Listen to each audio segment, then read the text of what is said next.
Italiano, the village manager, and with me I have Chad Freeman, who's one of our village attorneys, and Steve Olmsted, who's our planning director. So the format for this is pretty informal. We're going to go through my presentation and then afterwards open it up for questions and answers. If we have any questions during the presentation, I would just ask that you hold the questions until afterwards so we can keep the flow going. And basically that's it. We ask that everybody be kind to each other. Not rude if somebody says something that we might not agree with, just keep it friendly since we're all neighbors and want to keep this as light and happy as possible. Okay, so with that said, we're going to start our presentation. Go ahead.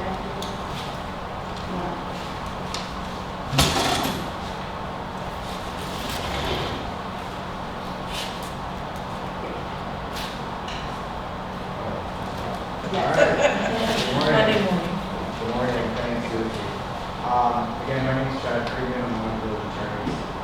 The first slide was just kind of to frame our role a little bit as public officials under the Miami-Dade County Charter for the law. There's a citizen's bill of rights, and which requires treating government, and that what we're talking here today, we're obviously here speaking to you based upon facts, based upon information that we believe, to the best of our knowledge, is correct. I know that there's been a lot of misinformation at times throughout the community. So we just wanted to at least bring everyone's attention that, while Yossi and Steve and myself are speaking, that we have following obligations that we have to uphold, and we think we're just all be aware of that everything we're hearing today is going to be the truth, it's going to be factual, and it's a lot. Okay, so what we're going to be going over today are the three ordinances that council currently is considering. It's a two-step process. They've already adopted these ordinances on the first reading, and there'll be another public meeting sometime either in December or January, depending on when we get responses from the state. Okay, so the next slide, I just wanted to go over what the current conditions are along US1.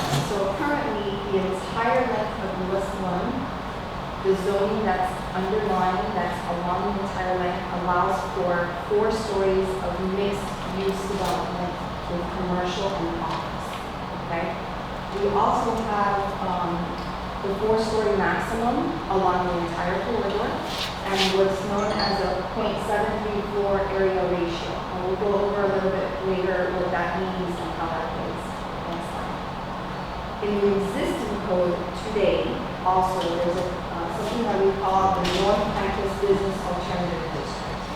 And that is specifically, like alternative districts, almost like an overlay, like an alternative that developers would have to develop either the way the underlying zoning is or through this alternative district. We have the 3 locations are in essence across the street from the 2 metro stations. Okay, and you can see them here. In those districts, we also allow mixed-use development, but with a residential component. And it allows for 12 dwelling units an acre, and also a floor area ratio of 0.73. Next.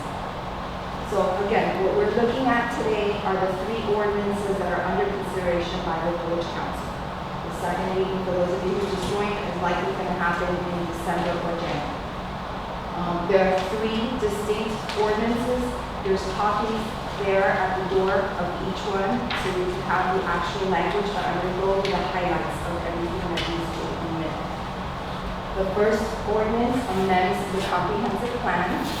That is the one that has to be sent to the state. So that ordinance is sent to the state, and then the state can provide their input on what that ordinance is doing. And we await that response before we schedule this for second meeting. I want to pause 1 second. So just for everyone's benefit, the comprehensive plan is the village's constitution, if you will, for work management, and it's something that's required by state law. And every city and every county has it. And in order to amend it, there's a state process that you have to go through. But you can think of that as your growth management plan and your constitution for growth management. Thank you. The second ordinance amends the land use regulations and the land development regulations. That ordinance is going to be the one with the most information, and we'll go through it. It's about 5 slides worth of information. And that is our existing code and how we are changing the code to basically bring about the changes to US1. So, and just to add again, so the way it's structured is you have your comprehensive plan, like I said before, which is your constitution or growth management plan. You have your zoning code, which implements the comprehensive plan. So on the one hand, you have your comprehensive plan, which is your growth, long-term visioning. Your zoning code is what you're planning to allow to be developed today. So they work in conjunction with each other. But that one is not doesn't have to go to the state. So again, the only one that goes to the state is the comprehensive plan ordinance. And then the final one is the third ordinance. It's the zoning map ordinance. It's what amends the zoning map. So we go over what amendments happen to the zoning map. And the zoning map is what you see here on the chart. Next. Okay, so in a nutshell, what's proposed in these 3 ordinances are changes that will only affect 5 specific areas along the corridor, primarily. There's a couple of little things that are in there that affect the entire corridor, and I'll point those out to you, but the majority of the beef in these ordinances has to do with only the 5 areas that have been identified because of their proximity to the transit stations or the future transit stations. Next. So this map basically gives you the idea of what's happening. So anything you see in blue is the existing North Pinecrest Business Alternative District. And anything you see in yellow is either where it's expanding the area of that district or their brand new districts that the village council is considering. So the one on the northmost one is the one across from the Bayland North Station. And that one in particular we call the Kendall Drive district. That one is being proposed to be expanded to the areas that you see in yellow. The next one are existing, and the areas for those are staying exactly the same. If you can go back a second? Okay, so those are just a quick, you have the on-ramp, so you see the one on the left is where the Captain's Tavern is, that's that area, and the one on the right is where the roasters and toasters. Okay, next. This one is 104th Street. This is a brand new district that we created, and it straddles 104th Street. Next is 136th Street district, which goes from 136th Street to the Sunnyland Park. So that covers the area of where the existing Home Depot is, where the existing Publix is, where the existing Macy's is, the Burger King, and Guadalajara, the Baptist Health Center, and the Old Union Bank Center. Next. Okay, so now I'm going to get into the meat of what each ordinance actually is doing. So the comprehensive master plan ordinance, and you have a copy here. If you picked it up, it only has, let me see, 1, 2, 3 sheets. This is the exhibit that goes attached to the ordinance, and this is basically the one that talks as comprehensive development master plan exhibit. So this is what is being submitted to the state. This is the only one the state will opine on, is anything that's written in here. The highlights of what happens in this ordinance is, number 1, the change to the name of the alternative district. As I mentioned, we have an existing alternative district that now is called the North Pinecrest Business Alternative District. So what this ordinance does is drop the word north. So now all the districts will be referred to as the Pinecrest Business Alternative District. The ordinance also establishes as a conditional permitted use, mixed use with residential. So you would have commercial, office, and residential components as a conditional use. And I'll explain that a little bit further before I move on from the slide. It expands the existing North Pinecrest Business Alternative District, the one that's in Kendall.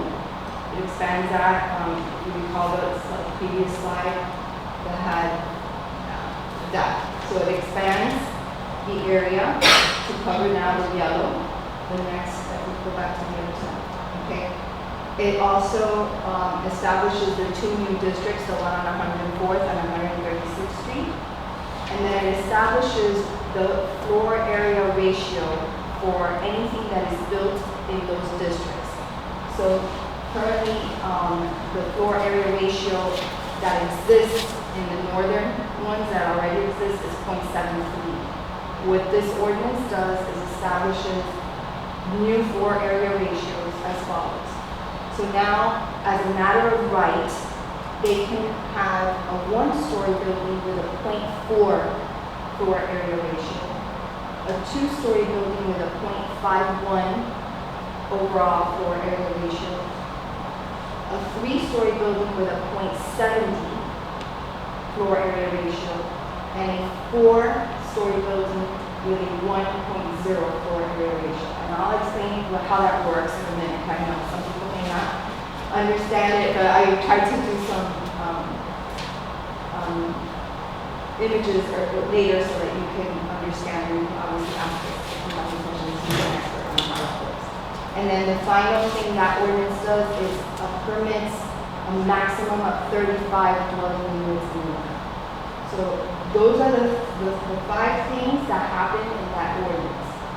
So again, it changes the floor area ratio to a maximum of 1 for 4 stories, 0.7 for 3, 0.51 for 2-story, and 0.40 for 1-story development.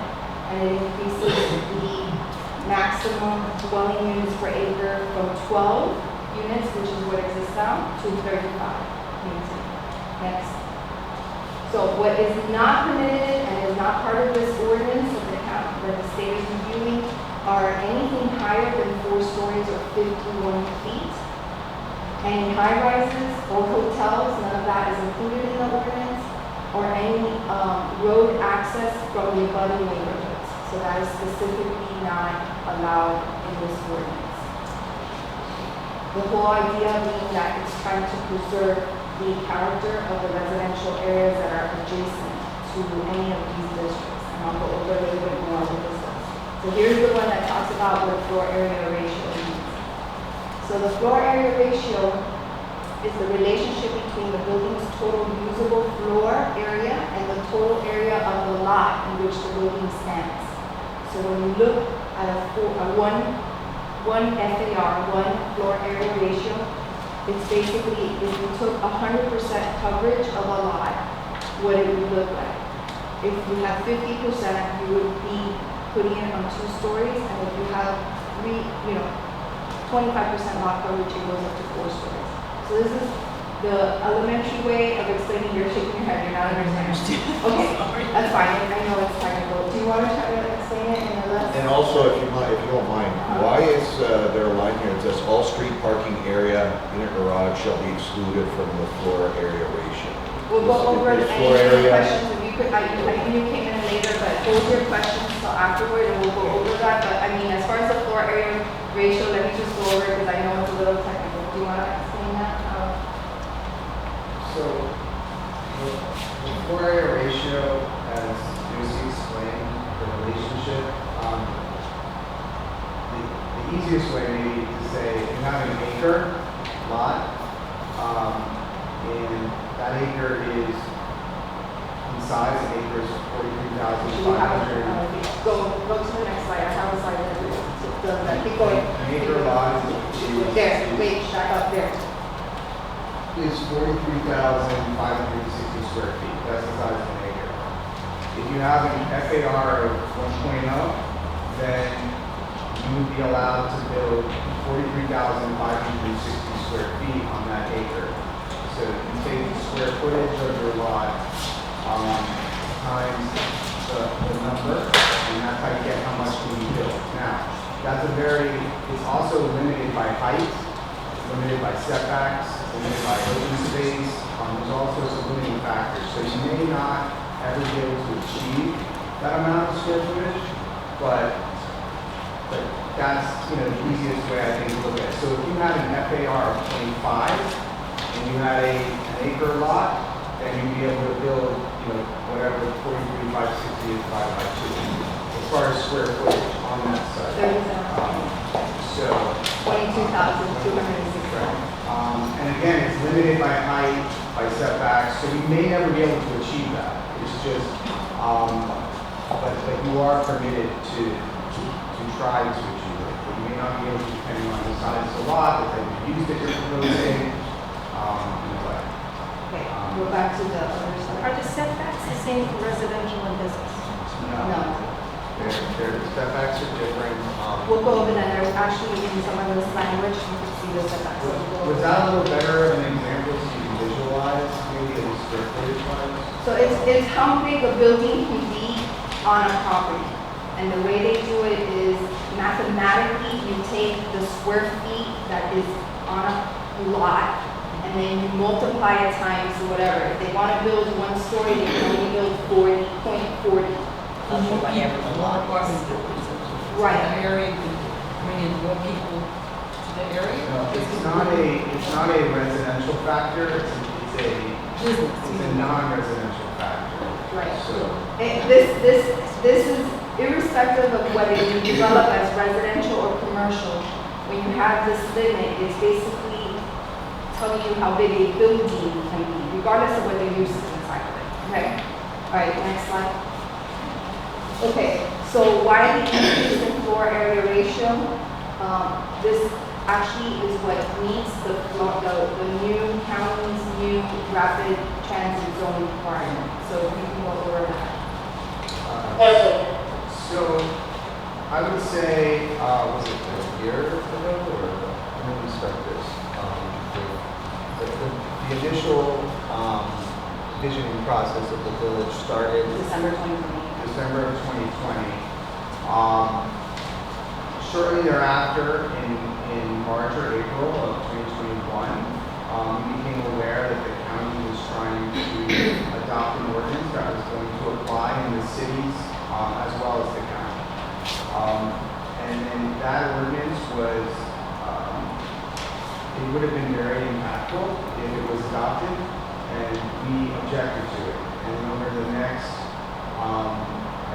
year, that ordinance was revised to its current form, which the county adopted on September 1st of 2022, which required, although there's no penalties, cities within what they consider the rapid transit zone, which in our case is basically US1, to adopt a minimum FAR of 1.0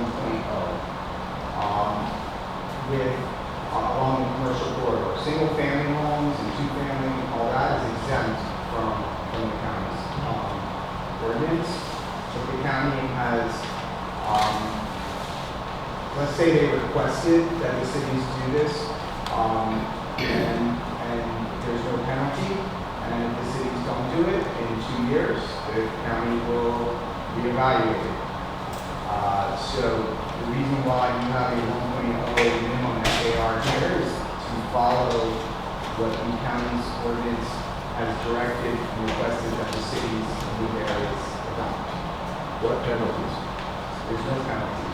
There's no penalties. But our understanding from talking to Commissioner Regalado is that if there is any zoning change, you are automatically forced to adopt that 1.0 FAR. That's not So- correct. No, I'm sorry, but that was confirmed to us. That was the first answer we got. You can hold the Yeah. questions. Well, but afterwards, you know please. what, I am seeing that here. Yeah. Let's go through this, and afterwards we can have the back and forth discussion, and it's fine, but let me get through this, okay? Next slide, okay. So we just went over what the comprehensive master plan ordinance does. So it was those 5 things, and that's what set goes to the county, to the state. Now we're gonna go over to the land development regulations, which is the more complex one, and we have the handout here. But we'll go over again, everything in detail that land development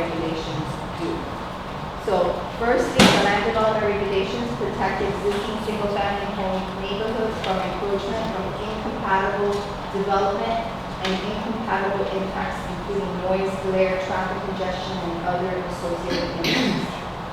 They do permit businesses and professional offices, general retail, and restaurants without drive-throughs. It conditionally, again, I'm talking about conditional permitting, and I'll explain what the difference is between the two, of right or by conditional. But it conditionally permits alcohol on premises, structured parking garages, public utilities, all permitted uses that mix commercial, residential, or office, and government facilities. So what that means is in our code, mixing commercial with residential or office, or if you wanted to get alcohol on premise, or if you wanted to do structural garage, all these different things require a public hearing before the council. It's not done by right. So a developer can just come in and do it. It still requires an added step where they come before the council. And it also requires development of all the ingress and egress from those properties to be off of Pinecrest Parkway or US1 unless the council allows otherwise. Next. Going back to the floor area ratio, first of all, it limits the building height to 4-story max, not to exceed 51 feet. It establishes, again, it restates that the maximum floor area ratio will not exceed 0.40 for 1 story, 0.51 for 2 story, 0.70 for 3 story, and 1 FAR for the 4-story building. It increases the maximum residential density from 12 to 35. It also increased the minimum size that any apartment or living facility should be from 600 square feet to 1,000 square feet. And it establishes architectural standards, open space standards, streetscape standards, vehicle orientation standards, signage, lighting. It gets into how all these things would work on a property. Loading and uploading standards for like when they have the commercial vehicles that come in. So you might ask yourself, what does 35 dwelling units look like? Well, these are 2 Pinecrest examples of existing properties that have, one is 49 dwelling units an acre, and the other one is 34 dwelling units an acre. So as you can see, in Kendall apartments, they have a higher dwelling unit an acre within a 2-story envelope. Because the underlying zoning there, we have underlying zoning in the village that allows up to 50 units an acre in some areas. That happens to be one of those. That's it. And in Dayland Grove apartments, it's 34 units an acre. So that'll give you a good indication of a 4-story building that has 34 dwelling units an acre. So it's almost identical to what we're doing. So we talked about how this ordinance would protect the residential character and the properties abutting this. So something that I wanted to really focus on is something that I think is really good because it provides for what we call transitional zoning. And what that means is between the commercial use and the residential use, we try to do something that is transitional. So you don't have commercial abutting residential immediately. So right now, as of right, anybody that is immediately adjacent to US1, to the backs of those commercial properties, a developer can come in and build up to 4 stories of mixed use with commercial and office. That's by right now. They can do that now. With this, what this does is allows for the residential component at the rear of the commercial, and it drops it to 2 stories. So now immediately adjacent residential properties, you will have a residential component with a maximum of 2 stories in height. So they're tiering that, that's considered like a transitional zoning.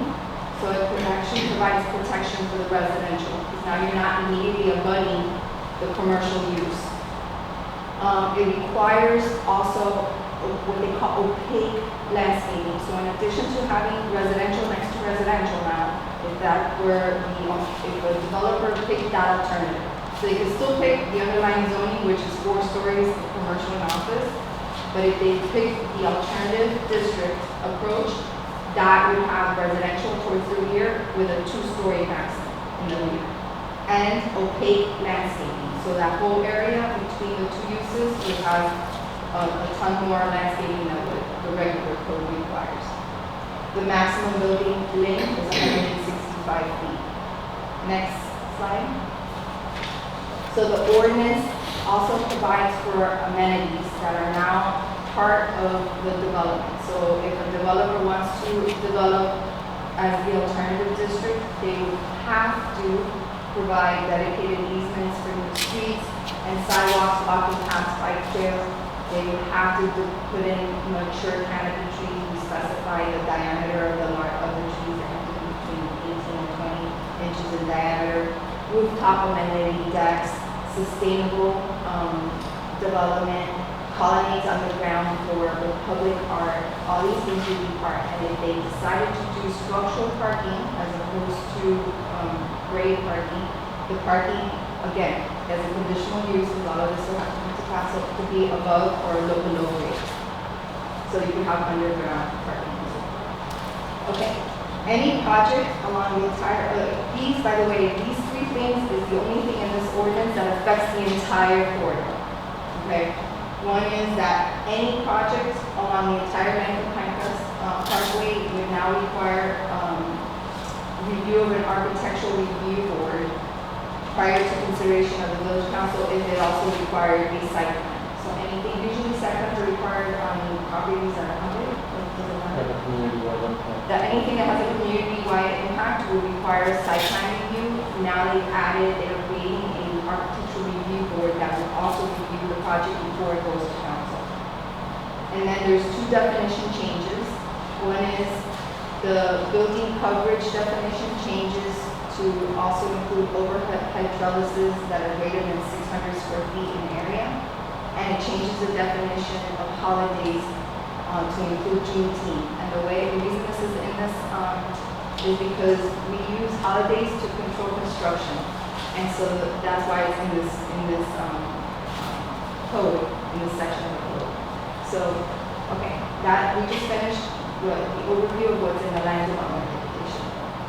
And then in the zoning ordinance, we basically have three highlights. One, you're highlighting the location of the 5 districts, the same way that the map showed earlier. You leave the underlying zoning intact along the entire corridor, so nothing's changing. And then it zones Gary National Park, which is currently zoned as residential. It now is zoning it as parks and recreation facility. That's on the corner of Kendall Drive and 67th Avenue. So that's the essence of what the zoning map ordinance is. So there was a lot of questions on the generation of traffic, and I just wanted to give information on how apples to apples comparison of square footage if you were to develop it as commercial versus office versus residential. So residential development generates less traffic, less trips per 1,000 feet, okay? So, for example, retail, the general retail like a Home Depot generates about 6.41 trips per 1,000 square feet. This is, by the way, at the AM peak hour. These are numbers based on the worst traffic time. On office use, you have 1.56 trips per 1,000 square feet, and then mid-rise residential is 0.35 trips per 1,000 square feet. This is in accordance to the trip generation manual that's done by the Institute of Traffic Engineers. That's what the village and every city uses or every county uses to figure out when a developer is going to come in, how many trips you might have. So in an apples to apples comparison, let's say that you had 209,000 square feet of, if you were to do it office or retail versus office versus residential development, these are the numbers of trips that are generated. So the traffic, as you can see, is substantially less when you develop residential as opposed to commercial development. Okay, so again, for those of you that came in later, I'm Yosita Gallo, village manager. We have Chad Friedman, who is one of our village attorneys, and Steve Olmstead, our planning director, so we can answer to the best of our knowledge any question you might have on what we just went over. So I'm going to open it up for questions now. The there's anything that you guys want to ask us, feel free. Yeah, go Do we ahead. have, do we currently have an architectural review board in Tucson? They have not established the review board yet because this hasn't gone into law. Once this goes into law, they'll create an architectural review board. It'll come in a form of a resolution, and they'll establish whether it's, 5, 7 members, 10 members. It'll have all the parameters in there, and then council will develop who they want to appoint to it. Typically, for architectural review boards, we have, architects, professional people. We would give, obviously, the residents of the village. They are residents. They likely will be, yes. And it's not a assuming that the voluntary council- board. And it would be a voluntary board, yes. Just like we have the planning board that are voluntary. That's right. Yeah, so this would be, more specific because they would be reviewing anything from an architecture, like, traffic engineering standpoint, planning engineering, But they'll be, Design. they'll be Pinecrest. Pinecrest residents. Yeah. Sure. When the vision plan was adopted as it was presented, or was it any edited in any way? No, the vision plan was adopted as presented by the.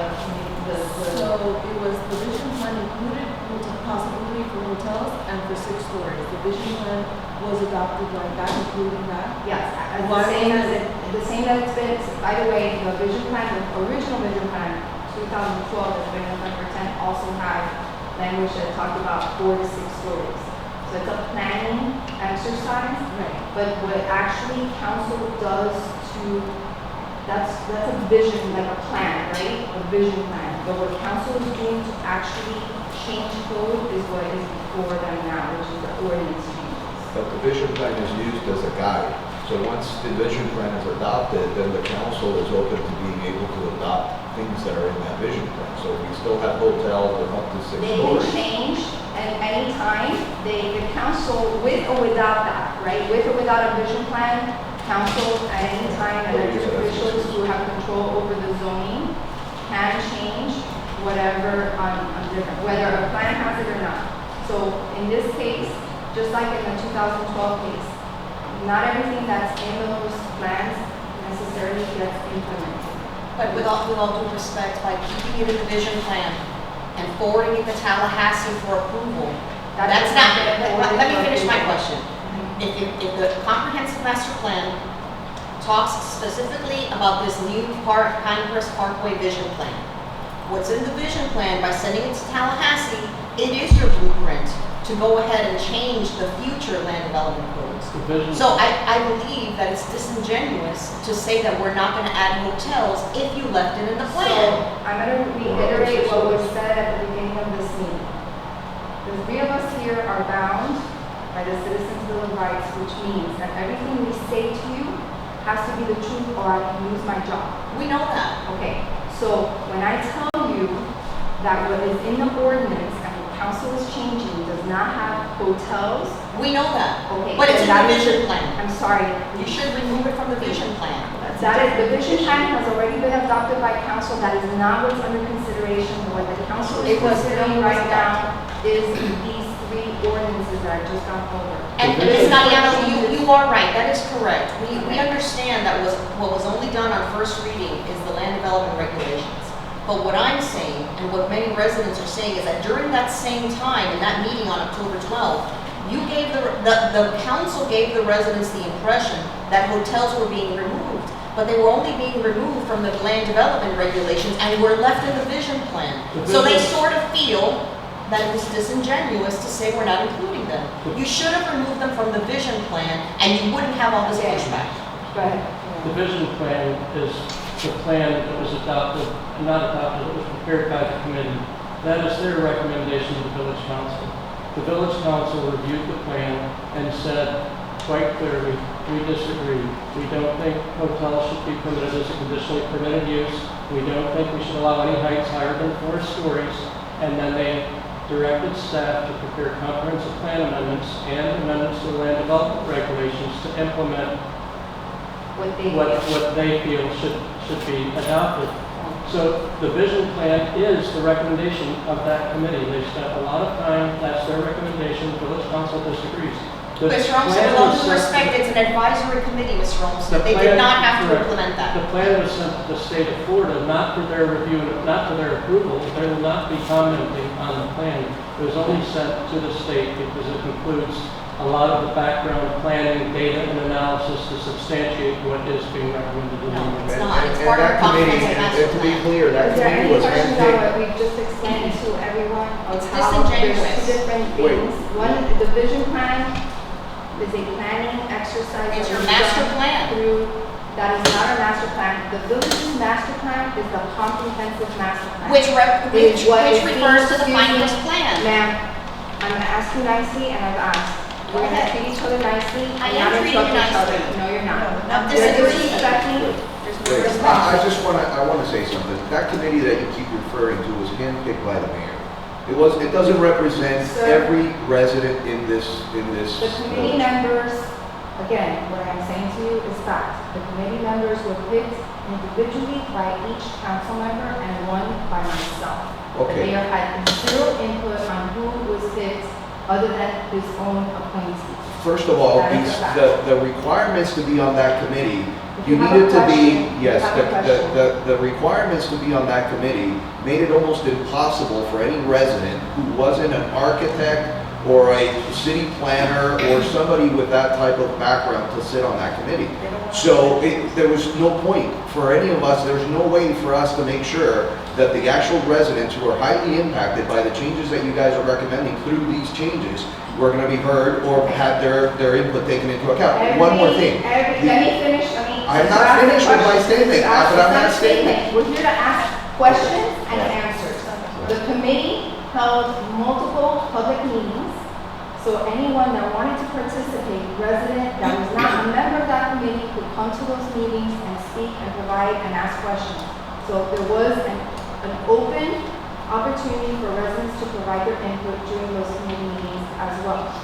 But what I want to make sure that we understand, the comprehensive master plan of the village, which is what the constitution of the village, what guides growth management in the village, is this ordinance that's getting done, not a vision plan. The vision plan is just an exercise, a planning exercise, and not everything that is in the vision plan is going to be necessarily implemented in the village's comprehensive master plan, which is vital. Okay? Yes. Okay. I understood completely what you said. My question is, in the past, or is there a possibility that a developer could sue Pinecrest in order to get a hotel built based on the vision plan? You can answer that question. No. I mean, there's absolutely no way that a developer can sue us for that. You willing to put that in writing and on the record for You us? just heard me. I mean, I just said it. I I can't be just- even more clear. You know that's not true. Well, anybody can sue for anything. The likelihood of success of that is zero. Okay? So, there's not a developer, no one can force the village to add uses that are not currently provided. Can't do that. So, they can sue, yes, the likelihood of success is, in my opinion, zero. So, This picture here, can you go back to this one? Sure.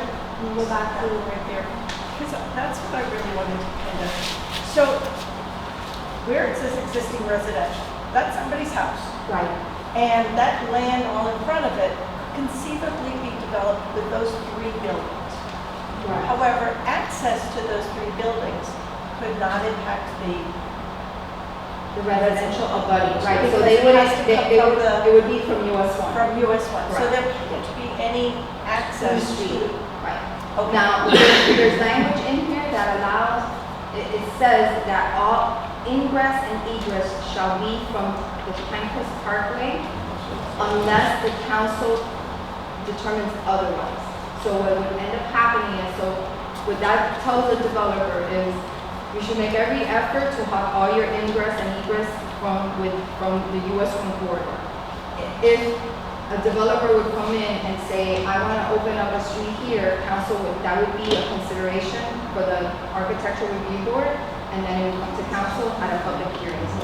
So could it happen potentially? Yes, but that's not how this is written. It's written to guide developers in a different way, to put all the ingress and egress from the Pinecrest Parkway. So that protected zone that you have highlighted there could conceivably have a street go through if it was. So the original recommendation of the committee had a street that was even in the back. Council took that out. So the way the code is written now does not even have an access road that goes along the back of these, of those, because one of the original concepts that the committee had done was to have a street to service, let's say that these were townhouses, and you have townhouses Kind of there. like behind Best Buy. Right, No access. and they removed that, so there's no road, that's gonna be abutting anything that happens to the residential that's right next to it, yeah. How is all this construction and impact the horrible traffic we already have on US1 and just trying to get crossing 136 to, crossing from 136 to the east to west, or vice versa, it's virtually impossible. So how is all of this gonna impact? Even going to Publix, which it wasn't on the plan I received, is Publix planning on being? So let me, again, these are alternative overlay districts that go for zoning. It doesn't mean that anybody's gonna come in and actually develop it, okay? So it just gives them an alternative. For example, we've had alternative districts in the north area since 2002. For 20 years, right? 2002. So, and nobody's ever come in to redevelop any of those areas up there. So these are guidelines. If they were to come in and do a redevelopment, let's say of the Home Depot side, the process would be as follows. Once, and if this becomes law, the developer would come in with concepts, whatever that concept may be. They may want to build, structured parking here, residential here, mixed use here. It's going to look whatever way it looks. That plan will say they're going to build whatever 60 condominiums with this many square feet, blah blah blah, this much retail, this much office, blah, blah. Then they have to provide what's known as a traffic study. That traffic study, as part of their development application, is going to indicate how much traffic is expected to be generated from whatever development they're expecting to happen. That's when the village reviews and says, yay or nay, this is an issue, you can't do this, or you can, then you would have to look at what that impact is. And they would have to find mitigation, right? They would have to mitigate any negative effects, like not having certain turn lanes, heading back into the residential neighborhoods, whatever those things may be that we can ask them to do to mitigate those issues. So for traffic studies, I think it's important to mention, because it doesn't mention it here, but everything on the west side of US1 has already been zoned by the county to 125 units per acre, up to a half a mile west of US1, for the entire length of Pinecrest. Has any traffic study been done on how that's going to affect us? I don't know what the county has done as far as, but again, typically you don't do traffic studies until an actual development is coming in. And when you do that, and he can speak to concurrency and how that works, but you're actually reviewing not just traffic, you're reviewing the impacts on schools, you're reviewing the impacts on all kinds of things. I understand that, but that's going to be 125 units per acre down the entire length of US1, up to a half a mile west of US1. That's going to be going and flowing through our neighborhoods. So when I was at one of these committees, when I was at one of those committees that you mentioned, I said, I would love to see what that traffic impact is going to be from everything across US1. Because everybody's looking at Pinecrest in a bubble right now, but nobody's taking into account all the traffic that's going to be generated from south of Pinecrest, across from Pinecrest, and coming through our neighborhoods. So just to follow up on what the village manager said, our comprehensive plan and the land development regulations include adopted levels of service for water and sewer, for parks and recreation, for traffic, and for other services. And so any development that is proposed cannot cause those levels of service to deteriorate beyond the adopted levels. And if it looks like there's going to be so much traffic that it's going to cause a level of service on US1 or another adjoining road to deteriorate below the adopted level of service, then the developer has the option of proposing improvements so that the adopted level of service is maintained. And they're expecting that the transit rail service the bus route transit that's going to be in place will help with levels of service and traffic, but that remains to be seen. Every project is reviewed individually before it's approved. And that's for anything even that happens today, regardless of the mixed use with residential for these districts, any development that happens along the corridor. They come in to build a 4-story commercial office, which is allowed today, they would still have to go through these processes of review. Yes? Okay, if you can take out a service road behind these buildings out of the former plan, why can't you take out the hotels and the 6 or the 8? The hotels have been They taken are out. taken out. They are not included. And I want to go back to that. You can go back to, so remember, a vision plan is a planning exercise, the Bible of the village, right? From a growth management perspective is a comprehensive master plan, not a vision plan. It's the Bible. The land development regulations and the comprehensive master plan amendments that we are showing you and that is going to be adopted by council when they hear it, presumably, do not include hotels, do not include anything higher than 4 stories. It only allows for an increase in FAR to 1 so that we comply with the county's RTZ ordinance. It increased the minimum size of apartments from 600 square feet to 1,000 square feet.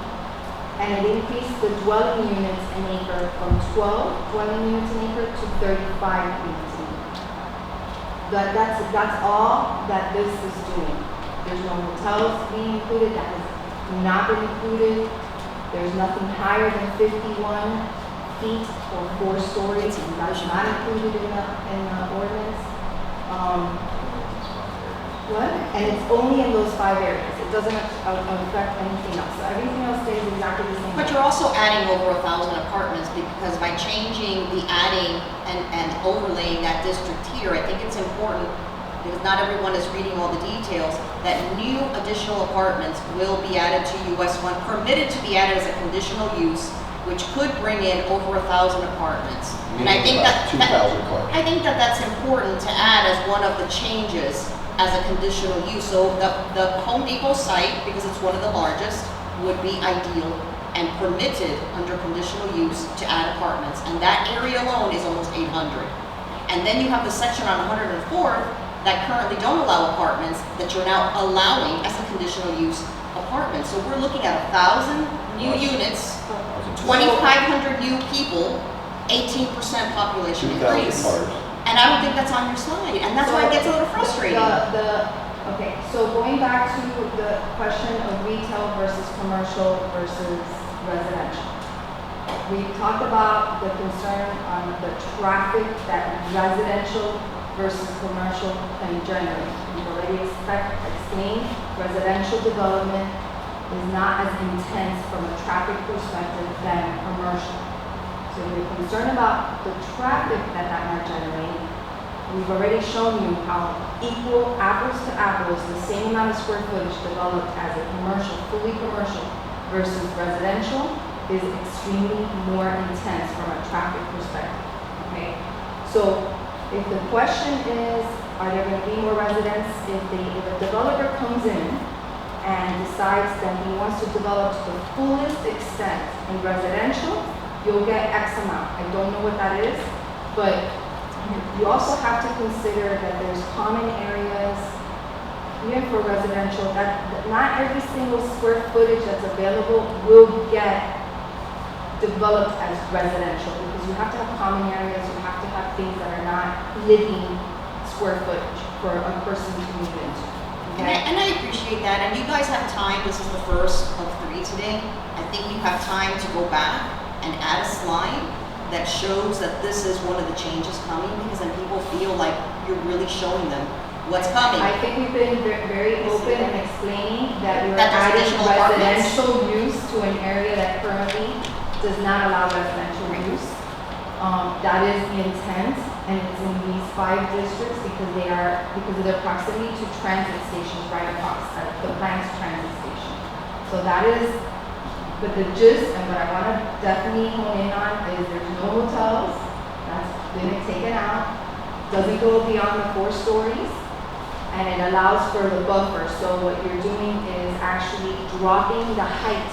So if you happen to live, I don't know how many of you that are here live immediately adjacent to the commercial, instead of looking at a 4-story commercial building, which would happen today, this will allow that to drop to 2-story and be residential, abutting you residential, as opposed to commercial right above you. Okay, that is what this does. Yes. When you guys showed or had the meeting here where you showed the results from the committee, from the advisory committee, I remember several of the layouts for that 136 property where you were getting rid of the Home Depot and it would no longer be there.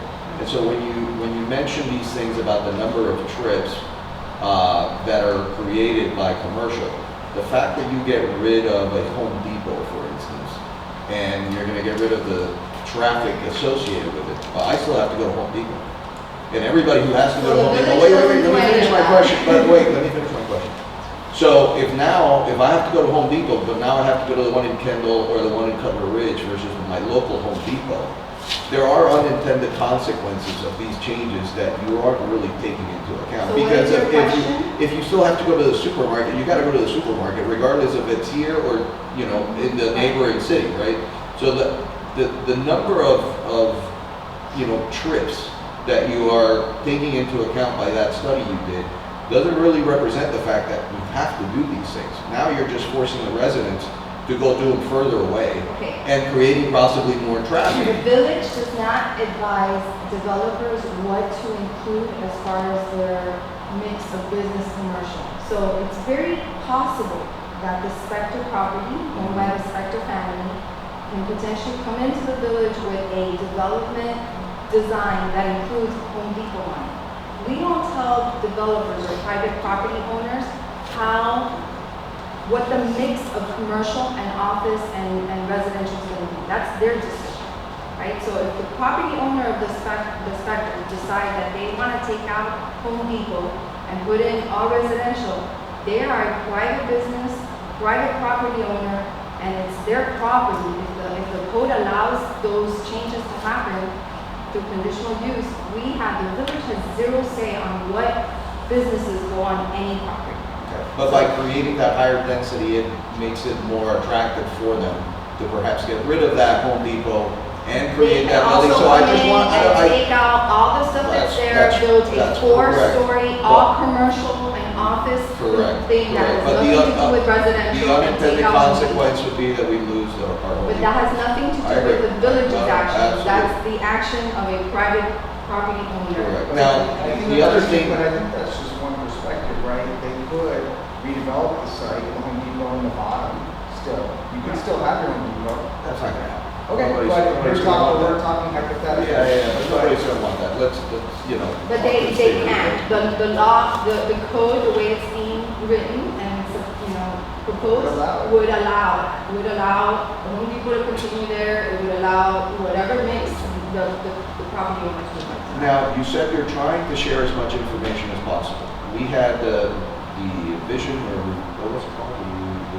The original plan that you guys started out when you did the surveys for the Envision Pinecrest. Was it Envision Pinecrest? Inspire. I'm sorry, the Inspire plan.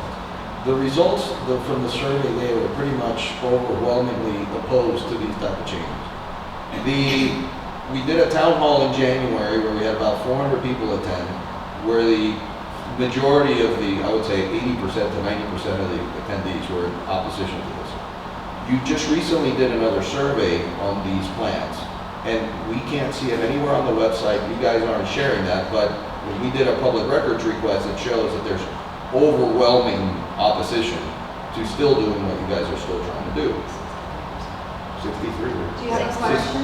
So my question is, why aren't you sharing the results from the survey? If getting that feedback was so important and sharing it with the residents is so important, why aren't the results from the last survey after this vision plan has been changed and revisited multiple times and we spent so much money on this. Why isn't that being shared with the residents? As far as I know, everything that's happened, throughout the process is all on our website. No, that's Not not. that survey though. Not that I survey, would and it's invite not on you your to speak to the presentation. communications manager who's right behind you and ask her, because when we have a break, because she's responsible for with the content on our website, but everything is up there, including all the results to all the surveys. That's all public record, and it's been put on the website. Let me ask you, and this is something I really don't know, I probably should have emailed you separately, so I apologize, but regarding these type of changes, are you mailing notices to all the homes along US1 that are impacted by these zoning changes? Did you do that before your first reading? Meaning 104th Street and all the properties a certain distance in, and on 136th Street all the way to 132, did you send out public notice to all those homeowners before you made these LDR changes at first reading? No, according to state law, we published an ad in the paper, general circulation, and that's what the That's your law only requires. requirement? That public hearing notice is what was required. There will be another public hearing. A second public hearing is required by state law, and we'll publish another notice in the paper notifying. So none of all those little residents signs in of the Pinecrest. ground are not required, it's No. just something in a newspaper, and No. yet you have to read for public notice? That's correct. Okay, so no letters and no signs, okay. Any other questions? As far as the traffic goes and how that was evaluated, I understand it says less trips and stuff, but was there an evaluation for the people immediately in those areas, what it would impact them during rush hour? Because honestly, I think this in some way is inaccurate in the way that it functions with people actually living there. If you have more people living, let's say on 104, there's an apartment building built there, there's people living there. If I live around 104, when I'm going to head to US1 during rush hour to go to work, there's obviously going to be more trips or more cars on the road in that specific area. I don't know what it becomes on US1. I'm sure it'll be more congested, but there's more traffic in that area to get it in and out, especially during rush hour. So I don't see how this can apply to a small, like a more condensed area, which is honestly the people that would be affected. So, like I said, when and if the developer would like to redevelop utilizing this alternative approach, they would have to come in and provide the traffic counts of what that would be. Presumably, let's say that this didn't exist, that these alternative districts didn't exist. If the developer or property owner wanted to redevelop their property, they would be redeveloping with commercial or office or mixed use. They would have to, at that point, also come in with a traffic study. So until you know what will be built, you're not going to get the results of the traffic study. What I can tell you unequivocally is that commercial or office use generates more trips at peak AM hours than do residential. That is just fact. I appreciate what you're saying about people going to work and all that, It's but in that area, because I think this takes into account, almost like when you take an average, I don't know how these numbers are calculated, but I think just logically, that if you had 3 neighbors yesterday and you have 50 tomorrow, you're gonna have more traffic in and out. There's no. But those neighbors might go to work and then might come back in the evening, whereas a Home Depot is going to generate traffic continuously throughout You the see, day. that's exactly what I'm talking about, and I understand that. But what I'm talking about is that I really don't care about the 100 trips, or at that moment, in the morning when I'm going to work, and I have 50 new neighbors in front of me trying to get either to US1 or to 57, that's what's going to impact me the most, not the trips to and from Home Depot, which are sporadic. But what happens is, at that point, when you do have a developer trying to come in and trying to build something, and they have those numbers, then you have the public hearings where people who come in, now you're dealing with fact, right? Because now you're dealing with, this is what this is going to generate. And then residents can come up and say, I think this is outrageous, I think this is wrong, this is too much traffic, this is going to impact this X, Y, Z, and all that is getting then taken into account by the elected officials, and then they can guide that development accordingly. because otherwise it's just really hypotheticals. Because I could make the same argument that that same property on 104 decides not to build with the alternative district, but to build with the underlying zoning that might allow office. And they build an office building, 4 stories, whatever, however many offices are in there, and at the peak AM time, you're gonna have everybody coming in Yeah. to work in their office. So again, we're dealing in hypotheticals. Which is the issue you're gonna have with the townhouses going onto the expressway. We'll see when that's finished. I think anytime you come in with a new development, the village's obligation is to, and staff's obligation is to review that and critically look at how does this impact, and then try to mitigate those impacts before a property or a project is approved. Not all projects that are brought will get approved. A lot of things get sent back, no, we don't like this, and it gets sent back. Like that happens all the time, and he can speak to that, because he works with cities from all over the county. Just because a developer comes in wanting XYZ doesn't mean that's what they're gonna get, because there's a process, to review. Can these be are these new residential properties, could they be Airbnbs or rental properties, or they could be anything, That right? depends on when they build it. Some, developers build condominiums, some developers will build apartments, and depending on how their bylaws for their building are set up, they may or not allow Yeah, it. so with that, then, we're gonna get another 2,000 people moving into the village that may be renting properties, voting on decisions that impact I Pinecrest. think people, yes, if there's living quarters, people can move in and they have Even the if right they're to vote, not they can vote. permanently here or bought a house here, they're gonna be able to vote on Yes, the whatever. renters register. If they're Yeah. registered to vote here, yes, just like people that come and register to vote in our multi-family neighborhoods, yes. So, just to be clear, though, say someone wanted to develop for residential, you've already incremented the square footage of an apartment from 600 to 1,000, which means they'll have to make the apartments that size minimum. And you could always adjust that if you wanted to make, bring traffic park down. Correct. Okay, because one thing no one's mentioned, I've lived in Pinecrest a very long time, and I'd like to continue to live here, but my house is getting kind of big. The idea of having a few more options, right now, everything new that's getting built is huge. So to have the option of maybe having some nice apartments where an older person can move to, isn't, we need to think that that's not always gonna be bad for those of us who want to stay in our neighborhoods. I agree with you, but you know what, you're gonna have, right across the street on US1, you're gonna have, they can build 125 units per acre. But that's on not the a west. Pinecrest, and we can't Well, control that. But there's there's no need to options. change. Yeah, there's gonna be plenty of options, and there's no need to change what's going on in Pinecrest to accommodate the county, and that's what we're doing. We're doing this, just so you know. The village here is accommodating to the county, just so they can put this busway through, so that they can get the money for the So, busway. let That's me the only just reason. Give you some That background. bus is gonna go from Homestead to Let me give you some downtown. background information. In 2017, the county was already talking about changing and putting in metro rail from Dayland all the way to the south. The village of Pinecrest was the only city under the leadership of Mayor Bordino to vote a resolution in opposition of putting in metro rail from Dayland to the south. We're the only city in all of South Bay that opposed metro rail. Why, you might ask? Because the village council understood that to support metro rail, you have to have a lot more density increases along the entire corridor, right? And they knew that that would be a problem. They were the only city that opposed increased density and opposed the metro rail. In fact, and against every other South Bay city.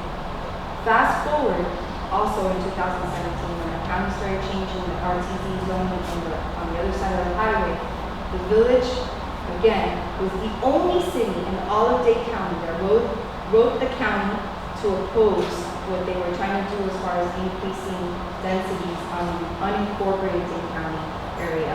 The only city And we have been monitoring what the county is doing on the unincorporated. In fact, back in 2017, Steve wrote the letter basically saying, you better not be thinking of doing that here.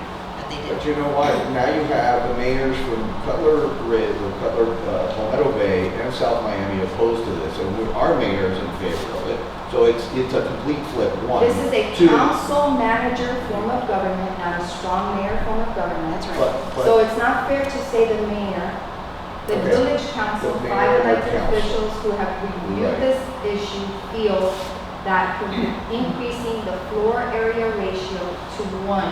But the which would mayor give sets us the tone. Excuse me, which would allow us to comply with the new county code, doesn't fly in the face of changing our character or anything that would ultimately look not like Pinecrest. Okay, but let's add a bit more Do information. you have to a that. question? Yes, I do. And my question is, first of all, it's more of a clarification. The mayor sets the tone for the city and the council.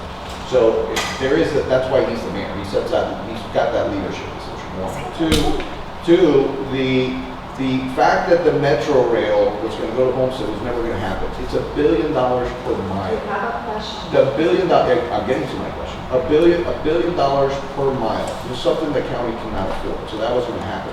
But you all, when the county came in for this rapid busway, they said to us, right at that meeting, that the reason they're putting that in first is to try to drive density for a high-speed train later.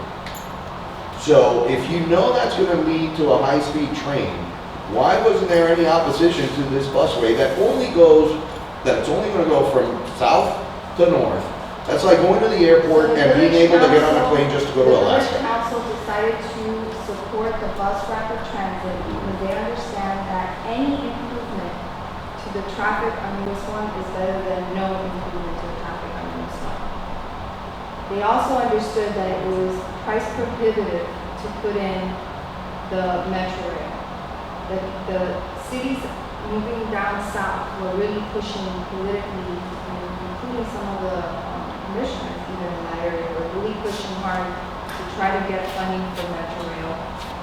Again, the village is the only one that took a stance in opposition and moved forward and urged all the cities to move forward with bus rapid transit to at least get some money in here to improve transportation on US 1 and traffic on US 1. And so the fact that the mayor is an urban planner in this type of business and has actively been helping the county in other areas of rapid transit from a professional standpoint has nothing to do with him supporting it down here.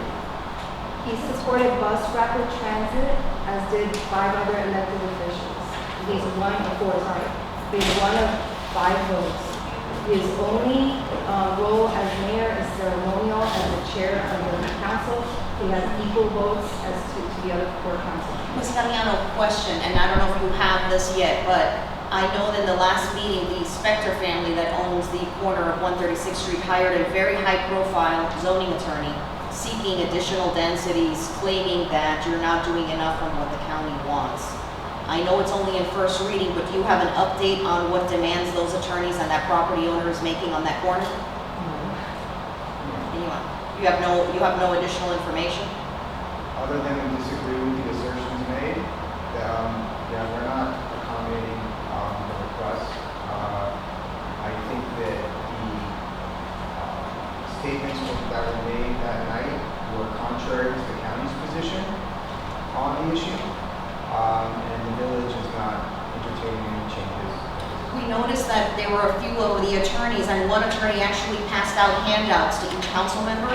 And when we made a public record request, we were told, we don't know what you're talking about, nothing was given out. But there were handouts that were given to each council member. If you would like, I'm gonna make a note and just send, it was a letter that Okay, was sent she handed out a letter that was sent, I believe.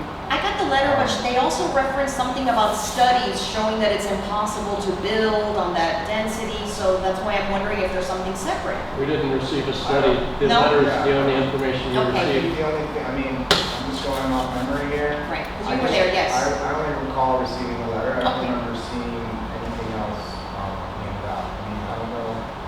We can follow up with the clerk. Well, That was a handout that was given to the clerk, and that should be everything. I haven't seen any additional information, nor have I had any additional conversations with anybody since that meeting. Typically, FYI, if any attorney threatens the village with a lawsuit, we don't do it. So as a matter of fact, if they're already coming in saying they're gonna sue the city, we don't like, roll out the carpet for them.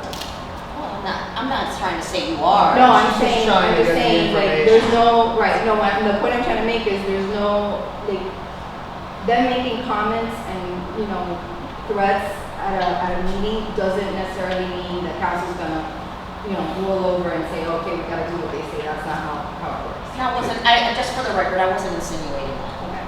Yes, ma'am. You know, there seems to be an awful lot going on here. There are 4 areas of development. Could the council perhaps consider, let's just look at area number 1 now for the next 5 years and see what happens with that development before they continue to go to number 2 to number 3 and do Those all at the same time? 3 areas have been in place since 2002 for the last 20 years. So you're making 2 areas? The North 3 Pinecrest Business Alternative Districts have been in place and adopted and available since For 2002 development. for an alternative style development as provided. Okay, Yes. so the only one you're adding now It's is 2. 2. The one at 104th and 136. Yes, ma'am. Okay, I live off of 67. I'm not right adjacent to any of this, but I do care about the residents that are adjacent to all of this new zoning and everything. If our village can spend $10,000 a month on a PR firm, a crisis managed firm, as one council member told me, to educate us, why can't they send out mailers, put signs up, instead of saying, well, at a public hearing, we just need to post it in the newspaper. Care about these people who are going to be directly impacted, inform them. How many of these people go to the newspaper and look? So have you seen few. the new Sun? We just put out a special edition Sun that was mailed to every single resident in Pinecrest that provides all the information, including the information. But when you have a There's gonna public be a hearing, second I'm talking hearing. about a public hearing. Well- They should be directly contacted, not have to rely on something in a newspaper. I'm sure we can accommodate that. I think you It's not- should. I think that's It's integrity coming up. We and haven't, we that's don't know caring. the date yet, but once we do, then. Yeah. And why isn't this being put on hold until after the special election for the residents to be able to decide on the charter amendment? I mean, the process of doing zoning changes is an ongoing process of the elected officials. This is major That change. hasn't become law yet. If and when that becomes law, then that will be the process the But council will follow. isn't there But some until such fiduciary time- duty at this point, knowing that that petition has been certified and now is just waiting for a special election date? Fiduciary. I mean, duty. yeah, I don't from, think it's a fiduciary, I think it's within the council's right to do what they're doing. Whether, you know, do you think it's in good faith? I'm not gonna answer, you know, that question. Why not? I think that they have the right to do this. Whether it's in good faith or not is really, it's not for me to opine. You had Are they over legally 2,000 allowed- residents Are they- sign that petition. Are they legally allowed to do what they're doing? Yes. Should they? That's not for me to weigh. Right. It's similar to the signs and the things. I think Yeah. my problem, I've spoken to Mr. Olmsted before about putting it, for example, the notices get posted in the Miami Herald. You know, these print medias, these things, they're all dying out. You know, people get their news in different formats. And there's a lot of older people that live here. I mean, part of your park survey showed that the highest growing population in Pinecrest is 65 and older, right? So there's different ways people get news, and I think a lot of those people are old school where they're thinking if something big is coming, I'm gonna get a notice in the mail. I owned multiple I've properties. already committed to doing it. No, I'm just trying to share with you why. It's not, there's no intention here of being disrespectful at all. There's just dissenting views. And this is a very intense argument because this changes our landscape forever. I mean, it just does. So it's not, this is not personal. Or I know you guys all work very hard. We all work hard to be able to pay these property taxes, which, you know, is why we work for the village. It's not meant to make you upset in any way, but we have to push back because we know the results of the surveying. So these comments we're making, this Pinecrest Sun is very nice, a special edition, but it's after the fact. And the survey should be part of this presentation. What was it that, why did they come up with adding the 2 new districts? So the new, Instead of, at least, because we already have 3. we have 3. So the new busway, the rapid busway has a station, future station that is being built on 104th and a future station that's being built on 136. But were we required to do this? The county's only requirement with regards to the rapid transit zone is that the floor area ratio be increased to 1. It doesn't require a residential component. So we could have achieved what the county wants along the corridor from the rapid transit zone thing by just increasing floor area ratio. That applies to commercial or residential development, it doesn't matter. So the residential component that the council has introduced is, you know, presumably they feel that there's a need to have alternatives for people who are aging, that want to age in place, that want to downsize. There's not a lot of opportunity to stay in the community. There's also, you know, they've heard, just in a general sense, people that want to be able to have their children near them. They can't afford to pay for, you know, a huge house to stay in this area. So those are things that are guiding them. We also know from, in a general sense, new development, when they come in with this mixed-use approach, having a residential element to it, it makes those developments tend to be more long-term viable developments. So those are the reasons that has been included, but not because the county is requiring the residential component. Can we get, sorry, go ahead. So no, I wish that could have been the opening statement, because you're speaking directly to me. I'm an aging resident who really doesn't want to have that big house anymore, Right. but I don't want to move.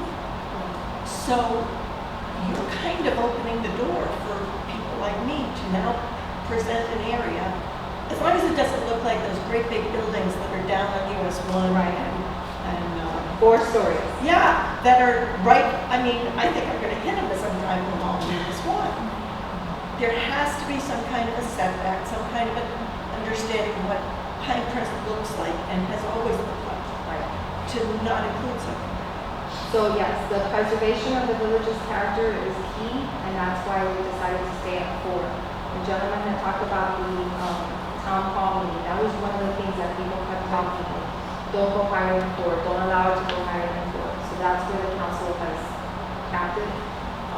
So that from a aesthetic perspective, the way it looks, whether it's developed fully commercial at 4 stories or whether it's a mix, the look of what could potentially go there if the developer wanted to develop to the maximum that's allowed, that's what it would look like. I will say, just in a general sense, a lot of times developers don't develop to the maximum that the code allows. You see that. There's areas today that are allowing 50 units, dwelling units an acre, and when they redevelop those sites, they didn't develop them at that height, at that density. So, you know, just because that's what the code allows doesn't mean when they get, you know, in the drawings and the architects come up with a nice, you know, ideas, they don't necessarily always reach the maximum of what's allowed in the zone. So it all depends on what they decide to do, you know. That brings me to my next question. The attorney for the Spector family, or Spector and Sons, mentioned during the meeting that when they spoke, that according to what Pinecrest was proposing in the ordinance, that it was not buildable, that a 4-story multi-use was not buildable based on the ratios. Okay. Has that been looked into? Is that something that, you know? If it's not buildable, then it won't be built. We've discussed this with members of the committee that are architects and developers, and they believe that what has been recommended is achievable. Right. The developer's always gonna push for more. And so we don't base the decisions that we make on how the development community. If it was up to the development community, you would have 15 stories out there. So it's, these, and thank you for adding that. The committee members that are our professional, architects and planners or whatever, they're the ones telling us this can be built. That is achievable. Yeah. And if it's not, it'll sit there. It'll sit on our code, just like what happened in the North Pinecrest district. It's been there for 20 years, nobody's come in running to be developed, So it's just a concept and it's to comply also with what the county is requiring. The concern has always been that even though there's no penalties now, that they can come in and try to build it. That's a definition change. That's a change that and the Juneteenth holiday really aren't related to this effort here. People have asked if trellises, that they could have a trellis, a certain area that wouldn't count toward building coverage.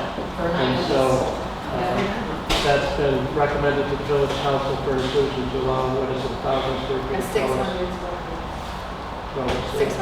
600. And the idea is that this would not be included in the square footage of the house, it would be extra?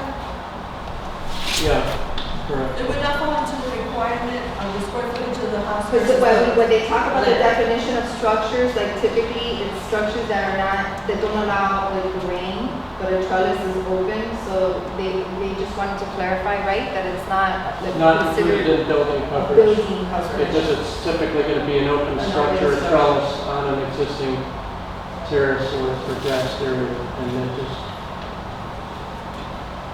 asked that it not be included in building coverage because people were designing homes and they wanted to have a trellis and then couldn't have a trellis. So it hasn't been approved, it's been approved at first reading, but it hasn't been approved at second reading yet, but it's not related to this planning effort. How many requests are you getting for this that you feel the need to make a change to the ordinance?